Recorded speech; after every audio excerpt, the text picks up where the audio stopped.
Welcome back to another episode of the Female Empowered Podcast. I'm your host, Christa Gurka. Today's episode, we are going to talk about small 1 to 10% changes that you can make in your business to make a huge impact by the end of the year. So your business doesn't necessarily need a huge overhaul. You don't need to throw an influx of money on it. It needs 1 to 10% change every day. 1% better every day, 1% change every day, 1% getting closer to your goal. And that, my friends, is what we're going to talk about. And I just noticed if you're watching me I have how many drinks do you guys all have on your desk? I have one. I have water. I have coffee. I have 2 different water bottles. I'm not really sure what's going on with all of this fluid that I need. But anyways, I digress. Let's get back to the episode. So once again, we are going to talk about today the small little decisions that you can make, because I think sometimes it's like looking at, imagine somebody has to lose 300 pounds, right? It's really hard to where to start. So if you look at your business and you're like, oh my gosh, I have so many things I need to fix. I need to change people from 1099 to W2. I need to adjust the pricing rates. I need to adjust the payroll rates. It seems really big. So let's talk today specifically about those small changes, the 1 to 10% changes that you can make in your business. I'm going to give you 4 things that you can do today, this month, before the end of the year that are going to really help you move the needle in your business. And I'm also going to show you the exact impact that it can have even from a revenue and from a work perspective. How does that sound? Good? Excellent. So let us begin. We are going to begin with number 1. The first micro lever, small structural tweaks that's going to recapture money in your business. Then I'm going to talk about 1 price increase that will genuinely never have to announce. Then I'm going to talk about micro strategy for improving retention. And 4th, the 1 sentence that turns an upsell into, let's say, clinical reasoning instead of a sales pitch. 4 moves, nice and easy. So number 1, the pricing micro lever. All right, let's talk first about cancellation and no-show fees. So we have them all the time, right? And oftentimes what they do is they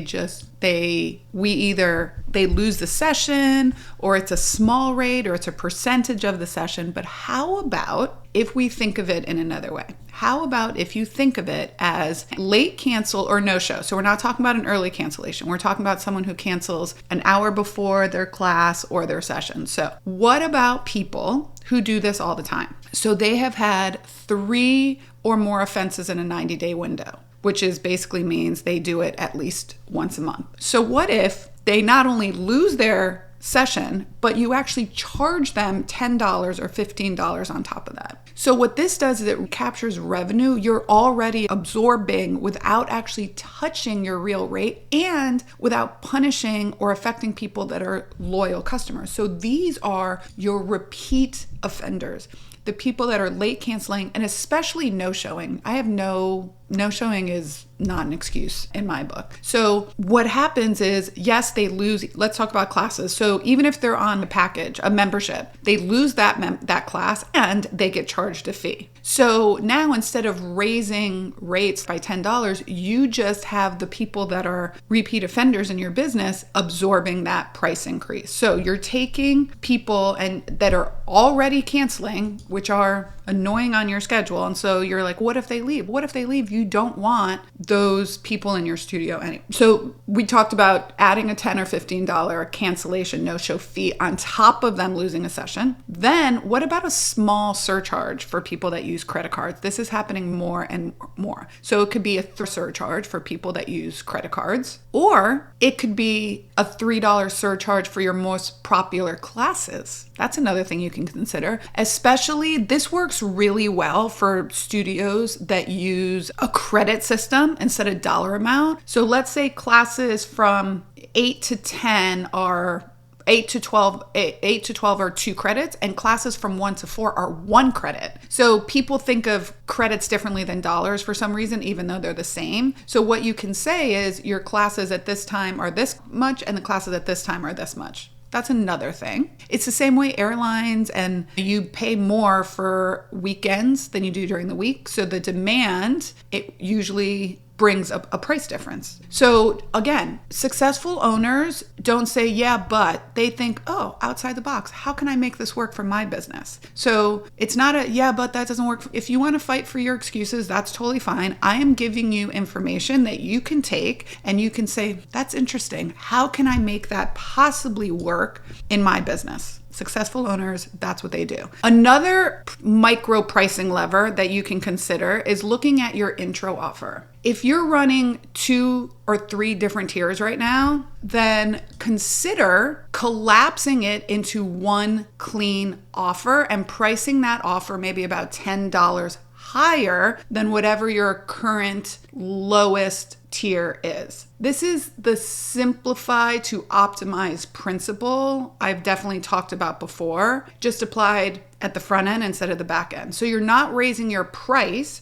you're removing the complexity and confusing choices that was dragging your average new client retention rate down. So let's say you bring in 20 new clients a month doing an intro offer, and your blended average now goes from $35 an intro offer to $45. That's $200 extra a month, $2,400 in a year from people who are going to buy anyways, right? So again, looking at your intro offer and can you make them less confusing and can you bundle some of that stuff together so the value seems higher? Right? When we'll talk about this a little bit. I'm doing another episode about intro offers that convert. But when you do this, you can kind of separate out things that you do anyways, but price them a little bit, but kind of list the value out. So I'll give you an example.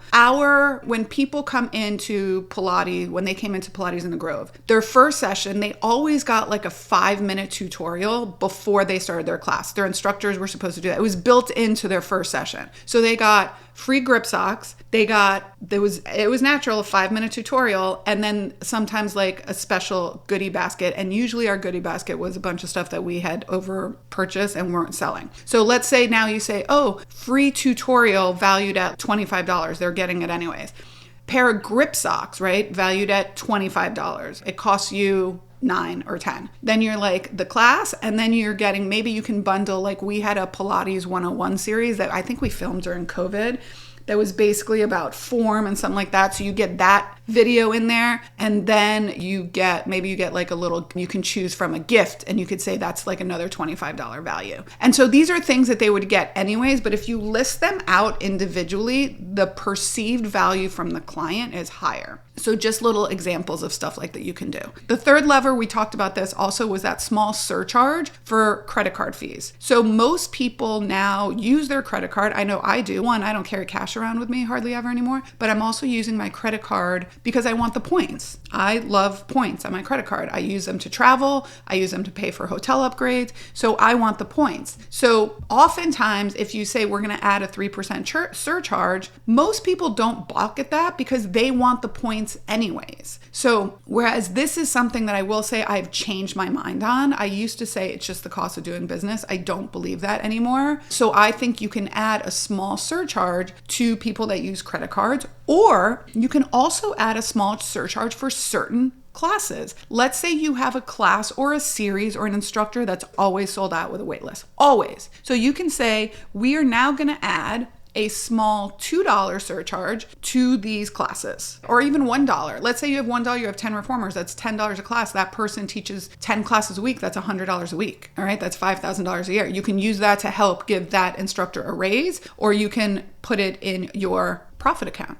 So again, little ways where you're not actually technically raising prices all the way across the board. People have a choice. It's the same way we talked about this earlier. In hotels, the weekend rates, Friday, Saturday, Sunday, are higher than Monday through Thursday, right? So maybe your Monday, Wednesday, Friday classes at 9 a.m. are going to be a little higher than the Tuesday, Thursdays at 5 p.m. I don't know. You can look at your schedule. So once again, these are 3 little micro levers you can use to add 5 figures worth of profit, because those things are already happening, into your business each and every year. Take what you like, leave what you don't. The second lever the price increase that you never have to announce. This is something that is becoming a little bit more popular, and it's a way to let your people know about price increases when they sign up. So you can build in a annual increase directly into contracts and packages. So basically what you're doing is you're disclosing it up front rather than at the end of the year or in the middle of the year, whenever you increase prices, sending out an email that says we're increasing our prices. So you build into your contract, there will be a 3% annual escalator when renewed on this date.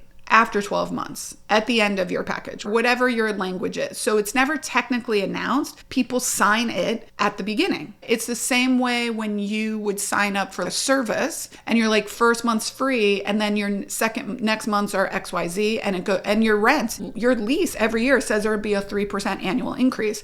It's built into that contract. That's the exact example you can use on doing this exact same thing. And once again, I don't want you to be like, that's a stupid idea. My clients will hate that. How do you know? Number one. And two, once again, if you want to fight for your excuses, that's totally fine. I'm here to lay out ways that you can think outside the box, take what you like, leave what you don't. The other thing, it just reminded me, if you're doing a founding member rate, say that this founding member rate is good for 1 year from the signed contract, and then after that they will join everyone else. Unless you have a system where it doesn't matter if people stay at the founding member rate. So in other words, let's say you have an online platform or you have a big box gym, which I don't think we have listeners of big box gyms, but people like at Lifetime or Crunch Fitness, if they have a founding member that's on $99, it doesn't really matter because they can always get more members in. Or if you have an online platform where you're teaching online and you have someone in a founding member rate that's $40 and now your rate's up to $99, it doesn't matter really because you can always get more people in. But if you're in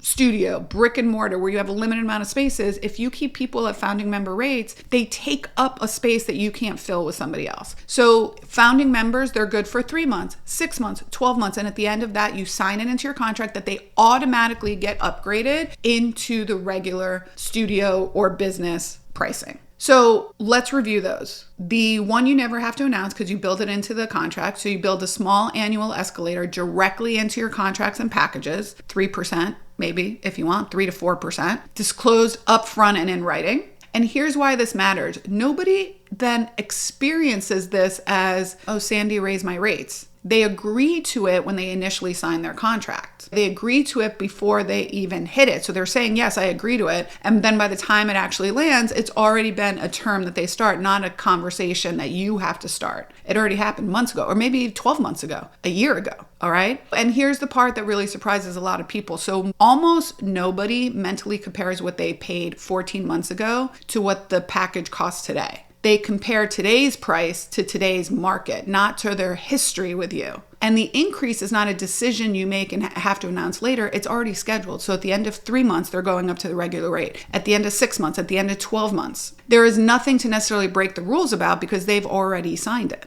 It's going to happen on this date. And then that month, automatically, the price differential goes into effect. So those are 2 additional pricing micro levers that you can choose in your business that will naturally give you a 3 to 4% increase year over year. So now we're going to move on to another framework, another micro lever that you can pull in your business. So the next micro lever is retention. Now, this is a big one because I do believe that we should focus equally on retention as we do on getting new clients in the door. All right. So we want to focus on moving our touch points a little sooner than later. So oftentimes people don't do a follow-up touch point. Once they sign, once they go from intro offer to member, they either fall off the retention cycle or they're not doing check-ins until 30, 60, 90 days.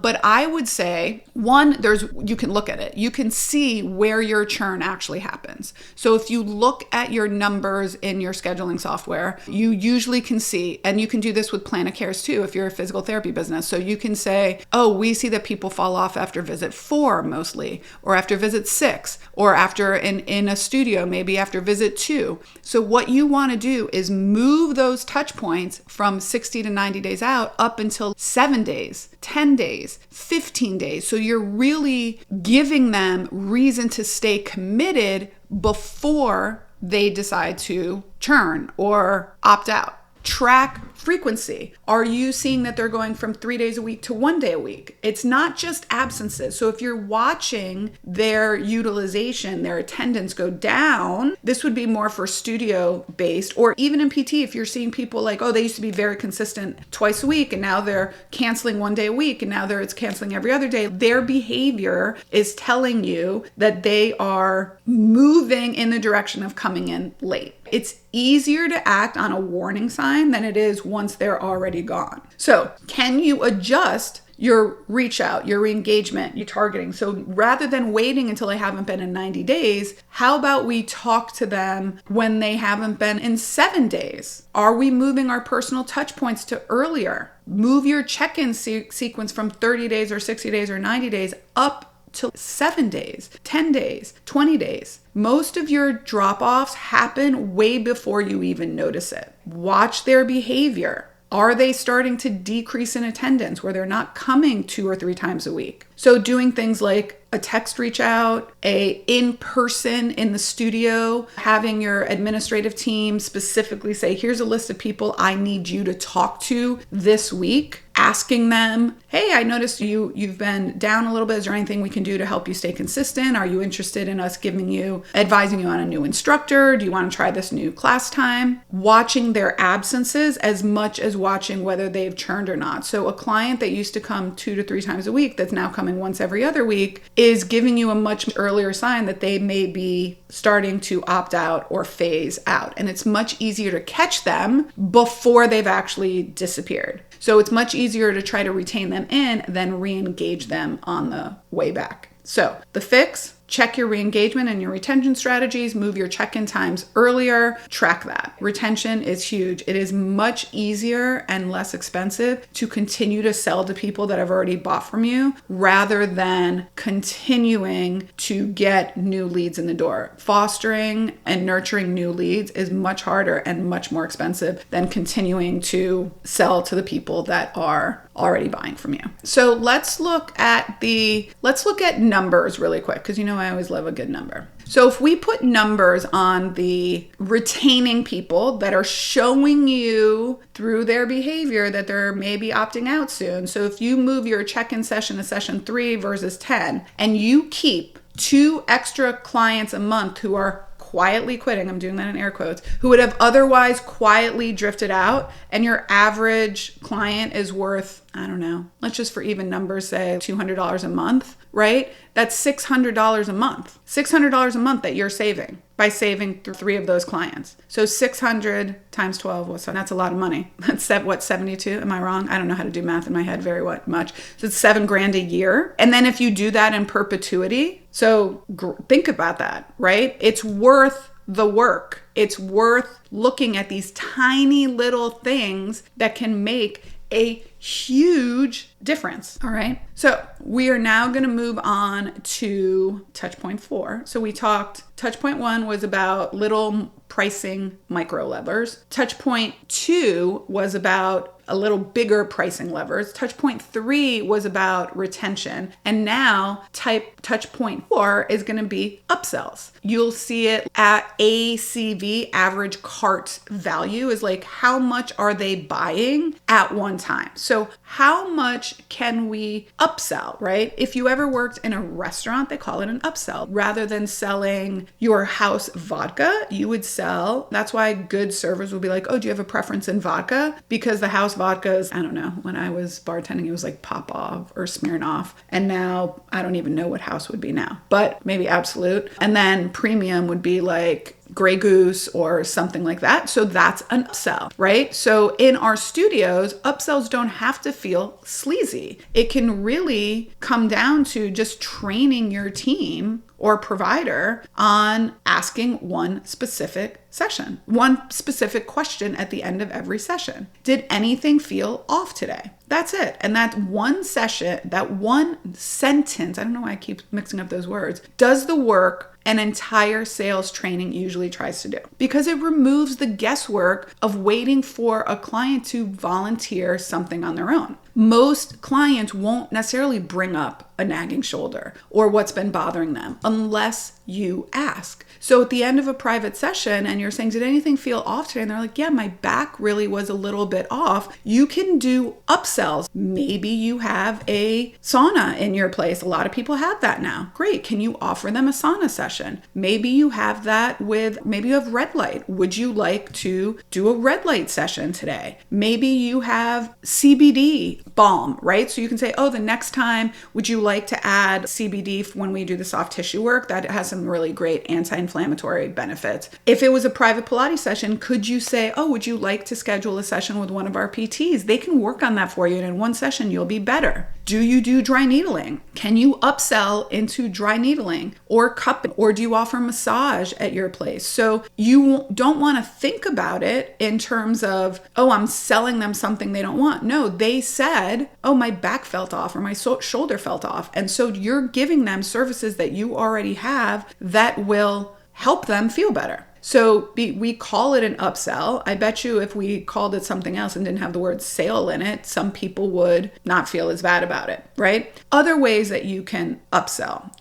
So say someone comes and they're wearing regular socks and they're slipping. You can say, would you like to purchase a pair of grip socks? And if you buy 3, you get an off, right? Those are little upsells. There's little things like an upsell could be maybe you have an on-demand library and $199 a month gets you, 8 classes in the studio, but for $29 a month, they also get access to the online library, which does 1 live class a month, whatever it is. Are you thinking outside the box? And are you thinking another way? I just had this idea pop in my head. $199 is regular membership a month, right? $229, you get access to the schedule 48 hours before everyone else does. It's like Prime, right? Amazon Prime, you get free delivery. So having these little things, having these little touch points of how you can upsell people, right? How you can retain them longer. How you can do these little micro pricing levers where you automatically increase their membership 3% every year, just like your lease goes up.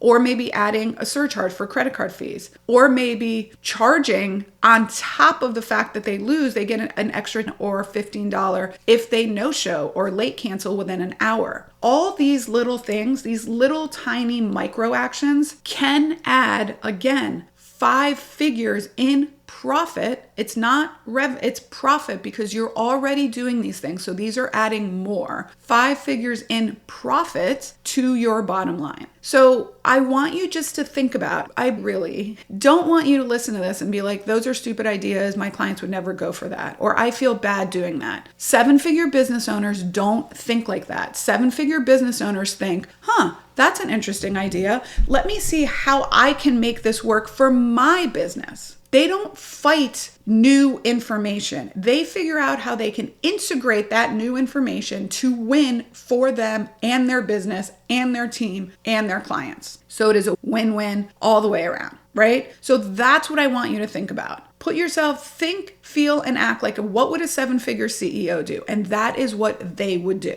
So if you want to be a high 6 or 7-figure CEO one day, start thinking, acting, and behaving like a 7-figure CEO. All right? So I hope you enjoyed this episode. Go back and listen to it again when you can maybe write down these ideas in paper and pencil, and then see how they can work for you. See how they can work for your business. See how they can help. I'm telling you, if you do the math, you can add 5 figures in profit to your business by making a few small tweaks here and there. Pulling the right lever can have the biggest impact on your business. So that is all I have for you today. I hope you enjoyed it. If you're interested in learning how you can actually implement these in your business and you want to join one of our mentorship programs, I invite you to go visit my website, www.christagurka.com. You can go to the Work With Me page. We have a variety of mentorships to choose from depending on where you are in your business and the kind of room you want to have access to. And until next time, my friends,